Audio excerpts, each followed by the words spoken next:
शासनाकडे त्यांचा कल वाढवणे हे आमचं खरं तर प्रमुख काम आहे। परंतु आमचा उमरगा लोहारा तालुका एक कुटुंब झाल्यासारखं, परिवार झाल्यासारखं झालेलं आहे आणि म्हणून या परिवाराच्या सुखदुःखामध्ये सामील होणं हे सुद्धा आमचं कर्तव्य आहे। आताच्या अतिवृष्टीमुळे जे काही नुकसान झालं, खरं तर आम्ही दसऱ्याला दरवर्षी विवेक यात्रा काढत असतो आणि विवेक यात्रेच्या माध्यमातून वाचन संस्कृतीचा जागर करत असतो, महामानवांच्या विचारांचे फलक घेऊन त्यांच्या विचारांचा जागर उमरगा शहरामध्ये करत असतो। पण यंदा ही विवेक यात्रा काढावी की न काढावी असा आमच्या सहकाराच्या मनामध्ये प्रश्न होता। आम्ही मग असं ठरवलं की त्याला विधायक वळण देऊ आणि विचारांचा जागर करत असतानाच अतिवृष्टीनं बाधित झालेले जे कुटुंब आहेत त्यांच्यासाठी मदतीचं संकलन करू समाजातल्या वेगवेगळ्या दानशूर व्यक्तीकडून आणि त्याच्यामध्ये आपला पण काही वाटा टाकू आणि ही सगळी मदत त्या लोकांपर्यंत पोहोचू अशी आम्ही संकल्पना ठरवली।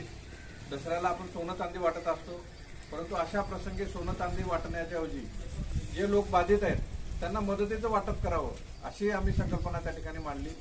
अनेक दानशूर व्यक्तींना हात पुढे केले, आम्ही आमचा वाटा त्याच्यामध्ये टाकला आणि ही जी काही मदत जवळपास 2 लाखाच्या घरामध्ये सगळं साहित्य त्या ठिकाणी जमा झालं, त्याचं वितरण आम्ही आजपासून सुरू केलेलं आहे। या कुटुंबाला आता अनिलजींनी सांगितल्यासारखं एवढ्या मोठ्या संकटामध्ये काहीतरी देऊन त्यांचं आम्ही खरं तर दुःख संपवू शकत नाही, मिटवू शकत नाही, परंतु आमच्या फुलना फुलाची पाकळी आमच्या वतीनं काहीतरी देऊन त्या दुःखावरती थोडंसं फुंकर घालण्याचं काम आम्ही करत आहोत। त्यांना या माध्यमातून मानसिक आधार की बाबा आम्ही एकटे नाही, आमच्यासोबत कुणीतरी आहे अशा प्रकारची भावना त्यांच्या मनामध्ये निर्माण व्हावी आणि ह्या संकटाला तोंड देण्यासाठी त्यांच्यामध्ये बळ यावं ही याच्या मागची भावना आहे। हे काम करत असताना अनिलजी सारखे समाजातले कार्यकर्ते आमच्या सोबत आले, त्याबद्दल त्यांचे आभार मानतो। या ठिकाणी गावकऱ्यांनी सुद्धा ही मदत पोहोचवण्यासाठी आम्हाला मदत केली, त्याबद्दल त्यांचे आभार मानतो आणि ग्रामपंचायतीचे जे काही सरपंच आहेत, ग्रामसेवक आहेत त्यांना ही नम्र विनंती करतो की आपल्या गावामधले जे काही बाधित कुटुंब आहेत त्यांना शासनाकडून जी काही मदत मिळवून द्यावी लागणार आहे आणि त्यासाठी जी काही प्रक्रिया राबवावी लागणार आहे ती सगळी प्रक्रिया राबवण्यासाठी आपण या कुटुंबांना आपल्या वतीनं सहकार्य करावं, मदत करावी अशी विनंती त्यांना या ठिकाणी करतो आणि थांबतो। धन्यवाद।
Bye.